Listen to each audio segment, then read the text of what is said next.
السلام علیکم۔ بسم اللہ۔ حضرت خدیجہ کی وفات کے بعد صلی اللہ علیہ وسلم کے گھر میں پہلے داخل ہونے والی خاتون سعودہ رضی اللہ تعالی عنہا تھیں، جو فرمانبردار، بڑے دل والی اور وفاداری کے ساتھ قربانیاں دینے والی تھیں۔ عائشہ رضی اللہ تعالی ان کی سادگی اور بے لوث فطرت سے بہت متاثر ہوئیں۔ وہ پہلے اسلام قبول کرنے والوں میں سے تھیں اور انہوں نے 2 بار ہجرت کی، پہلے ابیسینیا پھر المدینہ۔ ان کی شخصیت سارے مسلمان خواتین کے لیے ایک مثال ہے۔ ان کی والدہ شموس قریش کی بنو نجر کے قبیلے میں سے تھیں۔ ان کے والد قریش کے بنو عامر بن لوئی سے تھے۔ ان کا نکاح سکران بن عمر سے ہوا تھا۔ پھر ان کی وفات کے بعد سعودہ رضی اللہ تعالی عنہا کا نکاح محمد صلی اللہ علیہ وسلم سے ہوا۔ ان کے شوہر کے سارے بھائی جو کہ سہیل، ساحل، حاتب اور سلید، ان کو محمد صلی اللہ علیہ وسلم کے ساتھی بننے کا اعلیٰ موقع ملا۔ سعودہ رضی اللہ تعالی عنہا اور ان کے شوہر اسلام کی شروعات میں ہی ایمان لے آئے تھے اور ان دونوں کو اللہ کی راہ میں ابیسینیا میں ہجرت کرنے کا موقع ملا۔ ان کا ایک بہت پیارا بیٹا ہوا جس کا نام انہوں نے عبد الرحمن رکھا۔ وہ مکہ لوٹنے سے پہلے ابیسینیا میں ایک لمبے سمے تک رہے۔ ایک دن سعودہ رضی اللہ تعالی عنہا نے خواب میں دیکھا کہ ان کے گھر میں محمد صلی اللہ علیہ وسلم آئے اور سعودہ رضی اللہ تعالی کی گردن میں ہاتھ رکھا، اور جب یہ خواب انہوں نے اپنے شوہر کو بتایا تو انہوں نے اس خواب کی تعبیر کی کہ ان کی موت کے بعد، یعنی سعودہ رضی اللہ تعالی عنہا کے شوہر کے موت کے بعد، حضرت سعودہ رضی اللہ تعالی عنہا کا نکاح محمد صلی اللہ علیہ وسلم سے ہوگا۔ کچھ وقت بعد انہوں نے دوبارہ ایک خواب دیکھا جہاں حضرت سعودہ رضی اللہ تعالی عنہا کی گود میں چاند اتر رہا ہے۔ انہوں نے یہ خواب اپنے شوہر سکران کو بتایا اور انہوں نے دوبارہ خواب کی تعبیر بتائی کہ ان کے شوہر کی موت قریب ہے، اور کہا کہ ان کا نکاح محمد صلی اللہ علیہ وسلم سے ہوگا۔ کچھ وقت بعد سعودہ رضی اللہ تعالی عنہا کے شوہر بیمار ہو گئے اور پھر چل بسے۔ حضرت سعودہ رضی اللہ تعالی عنہا اکیلے پڑ گئیں اور ایسا لگا کہ ان کی زندگی کا کوئی مقصد ہی نہیں بچا۔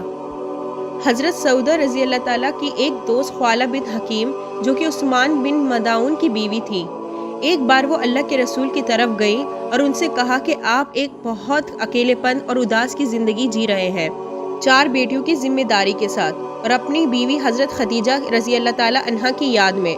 اللہ کے رسول صلی اللہ علیہ وسلم نے جواب دیا کہ وہ صحیح سمجھ رہی ہیں، اور حضرت خدیجہ رضی اللہ تعالی عنہا ایک بہت قابل ذکر اور عظیم عورت تھیں۔ خوالہ بنت حکیم نے اللہ کے رسول کو مشورہ دیا کہ انہیں نکاح کر لینا چاہیے۔ اللہ کے رسول صلی اللہ علیہ وسلم نے پوچھا کہ وہ کس سے نکاح کر سکتے ہیں جو ان کے گھر اور بیٹیوں کی ذمہ داری اٹھا سکے۔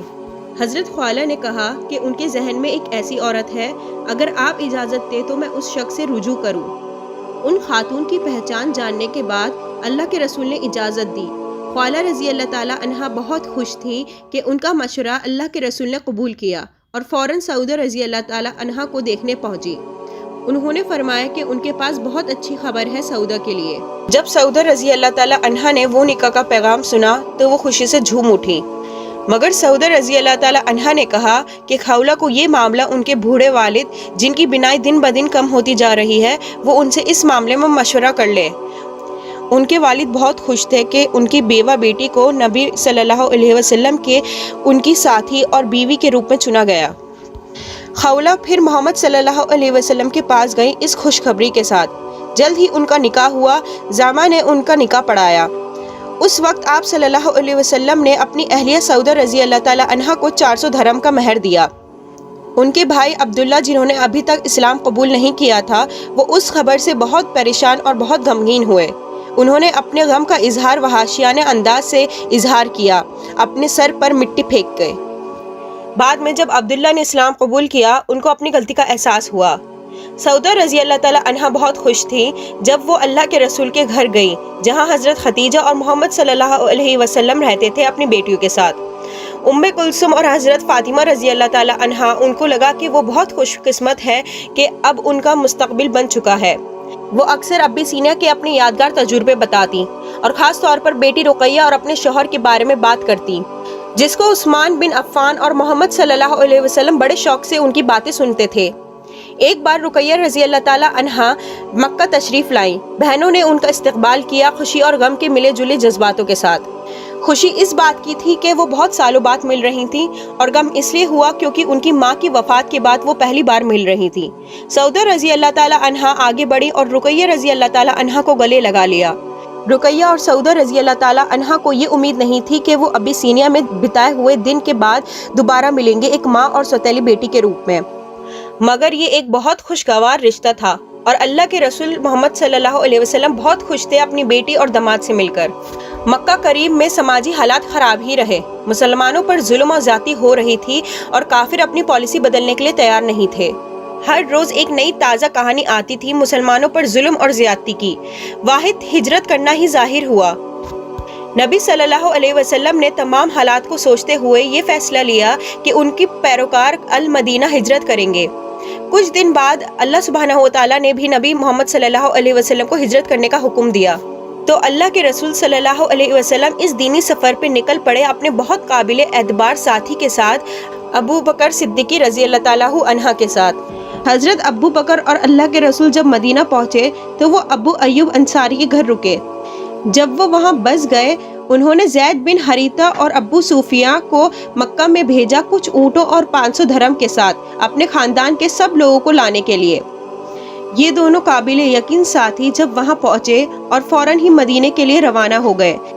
حضرت سعودہ، رقیہ، ام کلثوم، فاطمہ رضی اللہ تعالیٰ عنہما، ام ایمن جو کہ زید بن حریثہ کی بیوی تھیں، اور ان کے بیٹے اسامہ کے ساتھ جو کہ کارواں کا حصہ تھے۔ اللہ کے رسول کے مکہ میں رہنے کے دوران آپ نے حضرت عائشہ سے نکاح کیا، جو کہ اب وہ آپ کے ساتھ ان کے گھر میں رہتی تھیں۔ بعد میں آپ کی زندگی کے الگ الگ موقعوں پر نکاح ہوا۔ حفصہ بن عمر، زینب بن حجش، ام سلمہ رضی اللہ عنہما اور بھی خوش قسمت خواتین تھیں جو کہ اللہ کے رسول کی ساتھی بنی۔ وہ ایک ایسا دور تھا جب مدینہ کا ریگستان ایک باغ میں تبدیل ہو گیا ہو، اور جس کی خوشبو نے جیسے پوری دنیا کو اپنی طرف مائل کر دیا ہو۔ مدینے کی کنکر والی گلیاں سارے مسلمانوں کے لیے ایک اہم مقام بن گیا تھا، یہاں تک کہ فرشتے بھی حسد کرتے دکھتے پہلے کے مسلمانوں سے، اور جو کردار وہ نبھا رہے تھے پوری دنیا میں اسلام پھیلانے کا۔ جبریل علیہ السلام اس شاندار شہر میں کئی بار آتے تھے۔ جب سعودہ بن زمعہ رضی اللہ تعالیٰ عنہا بوڑھی ہو گئی تو ان کو ڈر تھا کہ محمد صلی اللہ علیہ وسلم ان کو طلاق دے دیں گے اور سمجھوتا ہو جائے گا۔ ان کی خواہش تھی کہ قیامت کے دن ان کو نبی کی بیویوں کے ساتھ اٹھایا جائے، تو انہوں نے حضرت عائشہ کو اپنی باری دے دی تھی۔ پھر اس وقت سورہ النساء کی یہ آیت نبی پر نازل ہوئی، اور اگر کوئی عورت اپنے شوہر کی جانب سے زیادتی یا بے رغبتی کا خوف رکھتی ہو تو دونوں میاں بیوی پر کوئی حرج نہیں کہ وہ آپس میں کسی مناسب بات پر صلح کر لیں، اور صلح حقیقت میں اچھی چیز ہے۔ عائشہ رضی اللہ تعالیٰ عنہا کو ان کی یہ ادا بے حد پسند آئی، اور وہ پہلے سے زیادہ ان کے قریب ہو گئی۔ سعودہ رضی اللہ تعالیٰ عنہا کا دل اتنا صاف تھا کہ ان کا دل ہر طرح کی جلن اور بغض سے پاک تھا۔ سعودہ رضی اللہ تعالیٰ عنہا خوش مزاج کے ساتھ ایک لمبی اور صحت مند خاتون تھیں۔ ابن سعد سے روایت ہے کہ ایک بار حضرت سعودہ رضی اللہ تعالیٰ عنہا اللہ کے رسول کے پیچھے کھڑے ہو کر تہجد پڑھ رہی تھیں۔ اگلی صبح سعودہ رضی اللہ تعالیٰ عنہا نے اللہ کے رسول سے کہا کہ کیسے آپ کی لمبی نماز نے ان کو خوفزدہ کر دیا تھا کہ جیسے ان کی ناک کی نس پھٹ جائے گی اور ناک سے خون بہنا شروع ہو جائے گا۔ سعودہ رضی اللہ تعالیٰ عنہا نے کہا کہ سجدے کی حالت میں انہوں نے اپنی ناک کو پکڑ لیا تھا۔ جب انہوں نے ایسا کر کے اللہ کے رسول کو دکھایا تو اللہ کے رسول ہنس پڑے۔ سعودہ رضی اللہ تعالیٰ عنہا بہت سادی عورت تھی، وہ اپنے وزن کی وجہ سے ہلکے چلتی تھی، اور جب وہ نبی کے ساتھ حج میں گئیں تب انہوں نے آپ سے خاص اجازت لی مزدلفہ پہلے نکلنے کے لیے تاکہ وہ بھیڑ سے بچ سکے۔ حضرت عائشہ جو کہ اس گروپ کا حصہ تھیں، بعد میں انہوں نے اپنی خواہش ظاہر کری کہ وہ بھی حضرت سعودہ کے ساتھ چلی جاتی، کیونکہ حضرت عائشہ کو سعودہ رضی اللہ تعالیٰ عنہا کی صحبت میں رہنا بہت پسند تھا اور ان کو یاد کرتی۔ جب سعودہ رضی اللہ تعالیٰ عنہا نے پہلی بار محمد صلی اللہ علیہ وسلم سے دجال کے بارے میں سنا تو وہ بہت ڈر گئی تھی، کیونکہ وہ بہت سیدھی سادی عورت تھی، تو دوسرے لوگوں کا یہ شوق بن گیا تھا ان کو دجال سے ڈرانا اور پھر ان پر ہنسنا۔ ایک بار حضرت عائشہ اور مومنوں کی والدہ حضرت حفصہ سعودہ رضی اللہ تعالیٰ عنہا کے سامنے دجال کے بارے میں باتیں کرنے لگے۔ وہ اتنی ڈر گئی تھی کہ وہ فوراً ایک ایسے کالے اندھیرے کمرے میں جا چھپیں جہاں پہ مکڑی کے جالے تھے، تاکہ وہ اس راکشس سے بچ سکیں۔ جب محمد صلی اللہ علیہ وسلم آئے تو انہوں نے دو لوگوں کو مذاق کرتے ہوئے پایا۔ آپ صلی اللہ علیہ وسلم نے ان سے پوچھا کہ کون سی اتنی خاص بات ہے جس میں وہ اتنا ہنس رہی ہیں۔ اللہ کے رسول کو سب بتانے کے بعد آپ نے حضرت سودا کو باہر بلایا کیونکہ کوئی راکشس وہاں نہیں تھا۔ وہ باہر جھیپتی ہوئی خود پر ہنستی ہوئی نکلی۔ ہلکا پھلکا ہنسی مذاق اللہ کے رسول کے گھرانے کا ایک حصہ تھا۔ پاک ماحول میں کسی بھی طریقے کی جلن یا بغض نہیں تھی۔ یہ اللہ کے رسول کے گھرانے کا ایک خوشحال ماحول کی پرچھائی تھی جہاں سب کے لیے پیار محبت تھا۔ لیکن جب اذان دی جاتی یا مؤذن جب اذان دیتے، محمد صلی اللہ علیہ وسلم فوراً ہی اٹھ کر مسجد کی طرف چلے جاتے، چاہے ان کے ارد گرد گھر والے ہی جمع ہو۔ الطبری ابن اسیر کی کامل اور ابن ہاشم کی سیرہ کی تاریخ میں ایک جنگ بدر میں جیت حاصل ہونے کے بعد کا ایک واقعہ جمع ہے۔ جنگ جیتے ہوئے مسلمان فوج واپس جا رہی تھی بہت سے قیدیوں کے ساتھ مدینہ منورہ۔ اس میں سے سہیل بن عمرو بھی تھے، سکرن بن عمرو کے بھائی، وہ سکرن جو کہ حضرت سودا کے پہلے شوہر تھے۔ وہ ملک بن دختم کی حفاظت میں تھے۔ راستے میں انہوں نے اپنے گرفتار کرنے والے سے کہا کہ وہ خود کو رہا کرنا چاہتے ہیں اور وہ فرار ہونے میں کامیاب ہو گئے۔ جب محمد صلی اللہ علیہ وسلم کو یہ بات پتہ چلی تو آپ نے فوج کو روکنے کا حکم دیا اور حکم دیا کہ فرار ہونے والے قیدی کو پکڑ لیا جائے یا مار دیا جائے۔ مجاہدین نے تلاشی لی اور جلد ہی اسے درخت کے پیچھے چھپا ڈھونڈ لیا۔ اس کے دونوں ہاتھ گردن سے بندھے ہوئے تھے اور اسی حالت میں وہ شہر میں داخل ہوا۔ جب سودا رضی اللہ تعالیٰ عنہا نے انہیں دیکھا، انہوں نے غیر ارادی طور پر کہا کہ ایسی شرمناک دن دیکھنے سے بہتر تھا کہ یہ ایک عزت والی موت مر جاتا۔ ان کو یہ احساس نہیں ہوا کہ محمد صلی اللہ علیہ وسلم نے ان کی یہ بات سن لی تھی۔ آپ صلی اللہ علیہ وسلم نے حضرت سودا سے کہا کہ وہ قیدیوں کو اللہ اور اس کے رسول کے خلاف اکسا رہی تھیں۔ کیسے اس شخص کی عزت والی موت ہو سکتی ہے جو اللہ کی فوج کے خلاف لڑا ہو؟ اس پر وہ بہت شرمندہ ہوئی اور فوراً معافی مانگی، یہ کہتے ہوئے کہ جو انہوں نے دیکھا وہ اسے لے نہ سکیں اور بنا سوچے سمجھے جو دماغ میں آیا وہ کہہ ڈالا۔ انہوں نے کہا کہ وہ بہت وفادار اور فرمانبردار تھیں اللہ اور اس کے رسول کی رضا میں۔ آپ صلی اللہ علیہ وسلم نرمی سے مسکرائے اور اعلان کیا کہ سارے جیلر سبھی قیدیوں کا خیال رکھیں۔ اس کا انجام یہ ہوا کہ مجاہدین پہلے قیدیوں کو کھلاتے اور پھر خود کھاتے۔ آخر کار اس حسن سلوک کی وجہ سے کئی کافر جس میں سے سہیل بن عمرو اور ان کے بھائی اسلام میں تبدیل ہو گئے۔ اللہ کے رسول کے حجۃ الوداع کے بعد آپ صلی اللہ علیہ وسلم نے اپنی بیویوں سے کہا کہ ان کو اپنے گھروں میں ہی رہنا چاہیے کیونکہ اس میں ہی اللہ سبحانہ وتعالی کی رضا ہے۔ سورۃ الاحزاب میں اللہ فرماتے ہیں اور اپنے گھروں میں ٹھہری رہو۔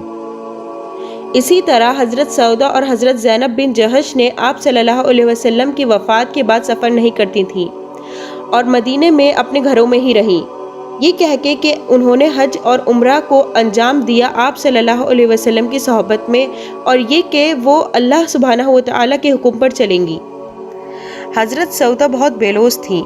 عمر بن خطاب کی سلطنت میں حضرت سودا کو ایک بستہ درہم سے بھرا ہوا دیا۔ حضرت سودا نے پوچھا کہ یہ کیا ہے؟ یہ جاننے کے بعد کہ اس میں پیسے ہیں وہ بہت حیران ہوئی اور کہا کہ یہ ایسا ہے جیسے ایک بستے میں کھجوریں بھری ہوئی ہو۔ پھر انہوں نے اس پیسوں کو غریبوں اور ضرورت مندوں میں تقسیم کر دیا۔ حضرت سودا سے منسوب 5 صحیح حدیثیں ملتی ہیں۔ امام صحابی کے مطابق حضرت سودا نے فرمایا کہ کیسے ان کی ایک بکری مر گئی اور انہوں نے اس کی خال کو استعمال کیا جب تک کہ وہ خراب پرانی نہیں ہو گئی ہو۔ اس طرح یہ پتہ لگتا ہے کہ ایک مرے ہوئے جانور کی خال کو استعمال کرنا جائز ہے۔ اسی طرح امام احمد کی مسند میں ایک حدیث ملتی ہے جو حضرت سودا سے منسوب ہے۔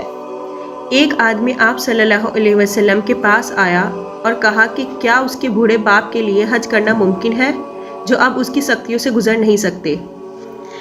آپ نے پوچھا کہ کیا وہ اپنے باپ کے قرضے کو اتار سکتے ہیں اگر ان پر کوئی قرض ہے تو، اور اگر ایسا کرا تو وہ قبول ہوگا؟ اس شخص نے بولا کہ ایسا ہوگا۔ پھر اللہ کے رسول نے کہا کہ اللہ بہت بخشنے والا، بہت مہربان ہے اور اسے اپنے باپ کی طرف سے حج کرنا چاہیے۔ آپ صلی اللہ علیہ وسلم کی وفات کے بعد جو خلیفہ بنے ان کے لیے یہ بہت عزت والی بات تھی کہ وہ مومنوں کی ماؤں کا خیال رکھے، اور انہوں نے اپنی ذمہ داری بخوبی نبھائی۔ حضرت سودا 80 سال تک جی اور ان کی وفات خلیفہ عمر بن خطاب کے خلیفات میں ہوئی اور جنت البقیع میں دفنائی گئی۔ جیسے کہ اللہ سورہ الفجر میں فرماتے ہیں کہ مومنوں سے کہا جائے گا، اے اطمینان والی روح، تو اپنے رب کی طرف لوٹ چل، اس طرح کہ تو اس سے راضی، وہ تجھ سے خوش۔ بس میری خاص بندوں میں داخل ہو جا اور میری جنت میں چلا جا۔ آج کا پارٹ یہیں ختم ہوتا ہے۔ انشاءاللہ اگلے پارٹ کے ساتھ ہم تھرسڈے کو دوبارہ حاضر ہوں گے۔ تب تک کے لیے آپ ہمارے 1 پارٹ 2 پیس کی پچھلی ویڈیو ضرور دیکھیں۔ جزاکم اللہ خیرن۔